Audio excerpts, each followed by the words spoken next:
विगत एक वर्ष से चल रहे कोरोना संक्रमण काल के दौरान इस संकट से निपटने और समाधान के बारे में विचार विमर्श करने हेतु पहली बार जिले के सर्वदलीय जनप्रतिनिधियों की बैठक जिलाधीश कार्यालय में आयोजित हुई। जिला पालक मंत्री यशोमती ठाकुर की अध्यक्षता में आयोजित इस बैठक में जिले की सांसद नवनीत राणा सहित विधायक सुलभा खोड़के, रवि राणा, बलवंत वानखड़े, देवेंद्र भुयार, जिला परिषद अध्यक्ष बबलू देशमुख, राज्य के पूर्व मंत्री व शिवाजी शिक्षा संस्था के अध्यक्ष हर्षवर्धन देशमुख उपस्थित रहे। साथ ही इस बैठक में जिलाधीश शैलेश नवाल, निवासी जिलाधीश डॉक्टर नितिन व्यवहारे, मनपा आयुक्त प्रशांत रोडे, शहर पुलिस आयुक्त डॉक्टर आरती सिंह व जिला ग्रामीण पुलिस अधीक्षक डॉक्टर हरि बालाजी एन सहित आईएमए के पदाधिकारी डॉक्टरों की भी उपस्थिति रही। ऐसे में सभी जनप्रतिनिधियों व प्रमुख अधिकारियों सहित डॉक्टरों द्वारा पहली बार एक साथ बैठकर कोविड संक्रमण की वजह से उपजे हालात का जायजा लेने के साथ ही मौजूदा संकट से निपटने और इसका हल खोजने को लेकर आपसी विमर्श किया गया।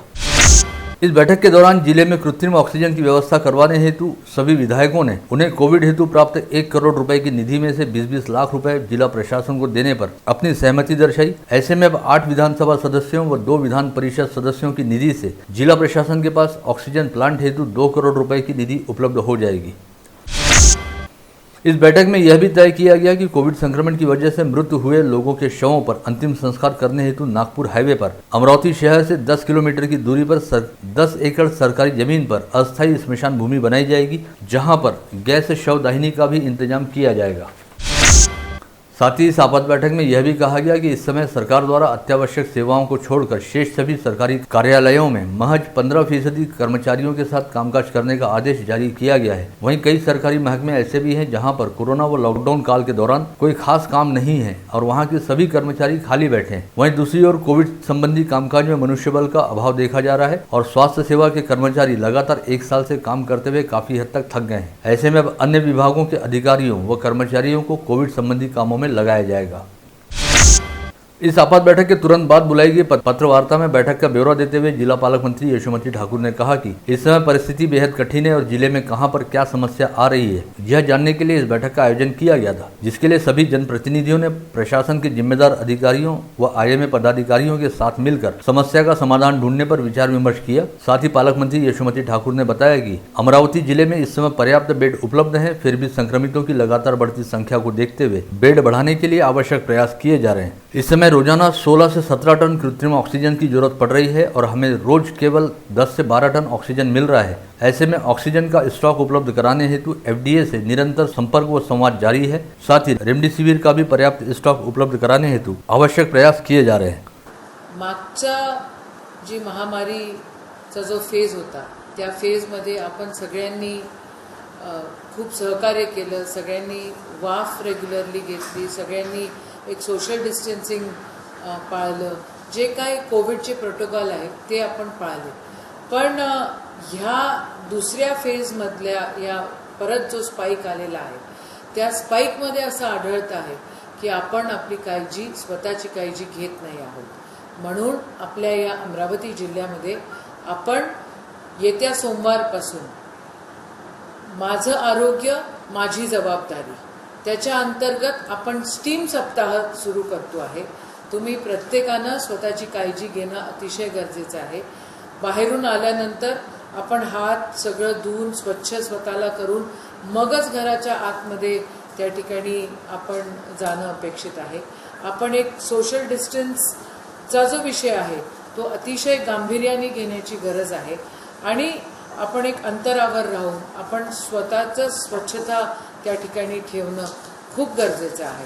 आपण या येत्या सोमवारपासून जेव्हा कधी आपण आपल्या घरात याल त्यावेळेला आपण स्टीम घेतल्यानंतर बाकी गोष्टी कराल आणि झोपायच्या आधी आपण नक्की स्टीम घेऊन नंतर झोपाल आणि आपला दिवस संपवाल अशी अपेक्षा आपल्या सर्वांकडनं करतो।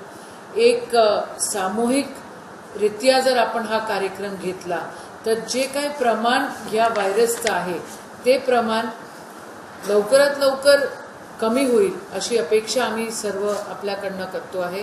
सर्व जनतेला माझ्या या अमरावती जिल्ह्यामधल्या सर्व नागरिकांना माझी विनंती आहे की आपण सगळ्यांनी घरी हा स्टीम सप्ताह आपण त्या ठिकाणी त्याची अंमलबजावणी करूया आणि आपण माझं आरोग्य माझी जबाबदारी याचं पालन करूया। जय हिंद। इस बैठक में उपस्थित सांसद नवनीत राणा ने कहा कि इस समय अमरावती शहर में रेमडेसिविर इंजेक्शन की जमकर कालाबाजारी हो रही है, अतः इस मामले की सघनता के साथ जांच की जानी चाहिए। की रेमडेसिविर जे पूर्ण कोटा गव्हर्नमेंटमध्ये भेटते ते 6,000 रुपयाने भेटते आणि त्याची कालाबाजारी अमरावतीमध्ये आहे आणि त्याच्यामध्ये 1.5 लाख रुपयांनी असे घेणारे लोक आहे, जे नागपूरवरनं आहे, जे नांदेडवरनं आलेले आहे, काही लोक पुण्यावरनं इथे आलेले फक्त रेमडेसिविर घेण्यासाठी आणि त्याचा कालाबाजार इथे होता। आणि कशा पद्धतीने करत आहे की तुम्ही बस स्थानकवर उभे राहा, तिथे या कलरचं शर्ट घालून माणूस येईन, त्याला एवढे पैसे देऊन द्या आणि या ठिकाणून तुम्हाला ती रेमडेसिविर भेटेल। तर हे जे कालाबाजार आहे त्याला कशा थांबवण्यात आला पाहिजे त्याच्यावर आपण चर्चा केली।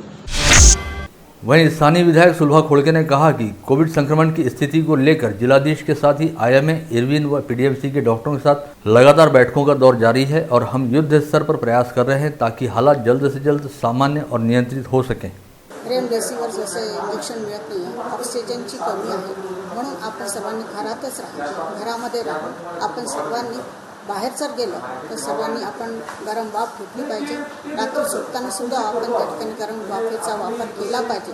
जेव्हा मागच्या वर्षी आपण सुरुवातीला हे सर्वजण आपण पाळत होतो, परंतु यावर्षी इतके पेशंट वाढले तरी आपण फक्त इंजेक्शन आणि औषधीवर आपण भर न देता आपण घरात राहून आपण गरम पाण्याचा वापरा सकाळी आणि संध्याकाळी घ्यावा अशी मी आपल्या सर्वांना विनंती करते, जेणेकरून या कोरोनापासून आपलं सर्वांचं संरक्षण होईल आणि आपण या कोरोनापासून सगळेजण आपण सुरक्षित राहा, घरात राहा। लॉकडाऊनसारखी परिस्थिती आहे, यापासून आपण सर्वांनी कोरोनापासून आपण सगळ्यांनी जपलं पाहिजे अशी विनंती मी आपल्या सर्वांना करते आणि आपण सर्वांनी या कोरोनापासून मुक्त व्हायसाठी लॉकडाऊनच्या काळामध्ये आपण घरात राहावं अशी विनंती करते। धन्यवाद। इरविन अस्पताल के ऑक्सीजन प्लांट हेतु अपनी विशेष निधि से 20 लाख रुपए देने की तैयारी दर्शाने के साथ ही बडनेरा निर्वाचन क्षेत्र के विधायक रवि राणा ने भातकुली में भी ऑक्सीजन प्लांट की सुविधा उपलब्ध कराने हेतु 5 लाख रुपए की निधि देने की घोषणा की।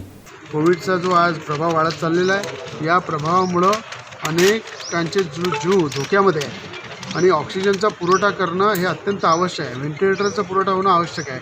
त्यासाठी आज मी 20 लाख रुपये इरविन हॉस्पिटलमध्ये ऑक्सिजन प्लांट टाकायसाठी मी आज माझ्या निधीतून दिलेले आहे आणि 5 लाख रुपये भातकुलीमध्ये ऑक्सिजन प्लांट टाकायसाठी दिलेले आहे। पहिला आमदार जिल्ह्यामधला आहे लोकप्रतिनिधी की मी आज तो निर्णय घेतला आणि इरविन हॉस्पिटलमध्ये ऑक्सिजन प्लांट हा 20 लाख रुपयाचा माझ्या निधीमधून होणार आहे आणि 5 लाख रुपयाचा ऑक्सिजन प्लांट हा भातकुली तालुक्यामध्ये तालुका रुग्णालयामध्ये होणार आहे। अशा प्रकारचा निर्णयसुद्धा आज या ठिकाणी घेतलेला आहे आणि म्हणून सगळ्यांना मी विनंती करतो, लॉकडाऊनचं पालन करा, 10 दिवस आणखी कडक राहा, आणखी सुरक्षित राहा आणि सगळे मिळून याचा संकल्प करा की कोरोना आपल्याला संपवायचा आहे, तर आपल्याला खऱ्या अर्थानं लॉकडाऊनचं पालन करावं लागेल आणि हॉस्पिटलमध्ये न जाता आपल्या घरामध्ये सुरक्षित राहा एवढीच विनंती करतो।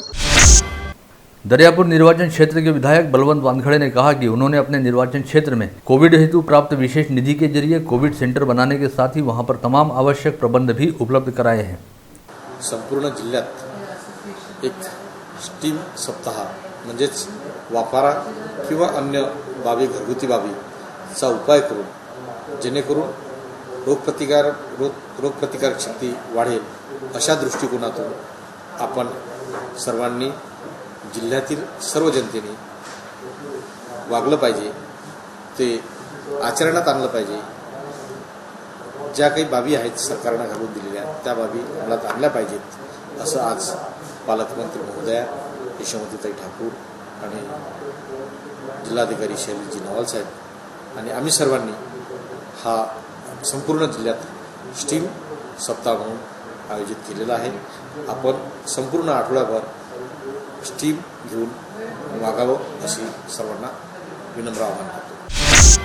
जिलाधीश शैलेश नवाल ने इस आपात बैठक को लेकर जानकारी देते हुए कहा कि इस बैठक के जरिए प्रशासन द्वारा कोरोना संक्रमण से निपटने हेतु विगत 1 वर्ष के दौरान किए गए कामों की समीक्षा करने के साथ ही इस समय मौजूद चुनौतियों का सभी जनप्रतिनिधियों द्वारा प्रशासन के साथ बैठकर जायजा लिया गया और मौजूदा स्थिति से निपटने हेतु कारगर रणनीति तैयार करने पर विचार विमर्श किया गया। हम सभी कोविड संक्रमित मरीजों के इलाज हेतु बेहतरीन व्यवस्थाएं उपलब्ध कराने के साथ ही कोविड संक्रमण की चेन को तोड़ने के लिए तमाम प्रयास कर रहे हैं ताकि संक्रमितों की संख्या जल्द से जल्द कम हो सके। इस हेतु सभी जिलावासियों को प्रशासन के साथ मिलकर काम करना होगा और त्रिसूत्री नियमों का कड़ाई के साथ पालन करना होगा, तभी कोविड संक्रमण को खत्म किया जा सकेगा। वहीं अमरावती महानगरपालिका के आयुक्त प्रशांत रोड़े ने इस बैठक के बाद अपनी प्रतिक्रिया देते हुए कहा कि इस बैठक में जिला पालक मंत्री यशोमती ठाकुर द्वारा अब तक किए गए तमाम प्रयासों की समीक्षा करने के साथ ही भविष्य में किए जाने वाले कार्यों को लेकर आवश्यक दिशा निर्देश जारी किए गए और कोविड संक्रमण के खतरे से निपटने हेतु आवश्यक रणनीति पर सभी जनप्रतिनिधियों सहित प्रशासनिक अधिकारियों व IMA पदाधिकारियों द्वारा विचार विमर्श किया गया। मनपा प्रशासन द्वारा कोविड संक्रमण की चेन को तोड़ने हेतु अमरावती मनपा क्षेत्र में व्यापक स्तर पर जन जागृति की जाएगी। साथ ही संचारबंदी के नियमों का बेहद कड़ाई के साथ पालन करने हेतु लोगों से आह्वान भी किया जाएगा। शहर पुलिस आयुक्त डॉक्टर आरती सिंह ने इस बैठक में हिस्सा लेने के बाद कहा कि ब्रेक द चेन अभियान अंतर्गत संचारबंदी के नियमों का कड़ाई पूर्वक पालन करवाने हेतु शहर पुलिस द्वारा तमाम आवश्यक कदम उठाए जाएंगे। साथ ही शहर में कानून व व्यवस्था की स्थिति को बरकरार रखते हुए लोगों में बिना वजह और बिना मास्क बाहर नहीं घूमने को लेकर जन जागृति की जाएगी। इसके साथ ही IMA अमरावती के पूर्व अध्यक्ष डॉक्टर अनिल रोहनकर ने भी इस बैठक के बाद अपनी प्रतिक्रिया दी की त्यांनी दिवसातनं 2 वेळा तरी कमीत कमी गरम पाण्याची वाफ घ्यावी आणि 3 ते 4 वेळा दिवसभरातून जर मिठाच्या पाण्याच्या गुळण्या केल्या तर आपण या रोगाचा वाढणारा जो काही सुरुवातीची जी लक्षणं आहेत ती बऱ्यापैकी कमी करू शकतो आणि याच्यामुळे आपल्याला बराचसा फायदा होईल। कारण आता सध्या सगळी परिस्थिती फार गंभीर आहे, रोग वाढतो आहे, आपली काळजी आपल्यालाच घ्यायची आहे। तर यात हात धुणे, सोशल डिस्टन्सिंग आणि मास्क या त्रिसूत्री सोबत पाण्याची वाफ आणि मिठाच्या पाण्याच्या गुळण्या ह्या जर केल्या तर आपल्याला बऱ्यापैकी आपण त्याचा प्रादुर्भाव टाळू शकतो। धन्यवाद। साथ ही IMA के प्रदेश पदाधिकारी डॉक्टर वसंत लुंगे ने भी कोविड संक्रमण को नियंत्रित करने के बारे में अपने विचार रखे। ज्याला आजार असो अथवा नसो त्यांनी स्टीम घ्यायला पाहिजे। मग आता स्टीम घ्यायची कशी? प्रत्येक वेळेला स्टीमसाठी कोणतं भांडच असलं पाहिजे किंवा बाहेरून विकत आणलेलं इक्विपमेंटच असलं पाहिजे असं नाही आहे। तुम्ही स्टीम घ्यायची झाली तर घरगुती तुमच्या घरी गंज असतो आणि गंजात गरम पाणी करायचं आणि एक असा आपला टावेल घ्यायचा आणि टावेलातून तुम्ही तो वाफारा जो आहे त्याची वाफ जी येते ती नाकाद्वारे आत घ्यायची आणि बाहेर सोडायची। असं तुम्ही जेवढा वेळ करता येते तेवढा वेळ करायचं आणि शक्यतोवर तुम्ही हे 10 मिनिट सकाळी, 10 मिनिट दुपारी, 10 मिनिट झोपताना करा। मग प्रश्न येतो की बाहेर जातो आपण, बाहेर गेल्यानंतर स्वच्छ चेहरा धुवायचा आणि स्टीम घ्यायची, त्यानंतरच घरी तुम्ही कपडे वगैरे स्वच्छ धुवून आणि कपडे चेंज करून तुम्ही घरी बसावं। आणि हा एक अशा पद्धतीचा स्टीम सप्ताह सगळ्यांनी या सप्ताहात पार्टिसिपेट केलं पाहिजे। लहानांपासून मोठ्यांपर्यंत फार इफेक्टिव्ह आहे। अशा याच्यात तुम्हाला कोरोना इन्फेक्शनला एक बॅरियर म्हणून, एक अडथळा म्हणून तुम्हाला प्रादुर्भाव होणार नाही। धन्यवाद। इसके अलावा IMA अमरावती के वर्तमान अध्यक्ष व शहर के ख्यातनाम पैथोलॉजिस्ट डॉक्टर दिनेश ठाकरे ने भी अपने विचार व्यक्त करते हुए कोविड संक्रमण की स्थिति को नियंत्रित करने के बारे में आवश्यक जानकारी दी। आपलं प्रशासन, राजनेते हे सगळे ह्या गोष्टीसाठी प्रयत्न करतात की आपल्याकडे वेव जी आहे ती सांभाळली गेली पाहिजे। पेशंट्स वाढले समजा तर त्यानुसार व्यवस्थापन चालू आहे। त्या 3 गोष्टी जर आपण फॉलो केल्या आणि खास करून आपली इम्युनिटीवर जर भर दिला, आता इम्युनिटी वाढवण्याचे अनेक प्रकार आहेत।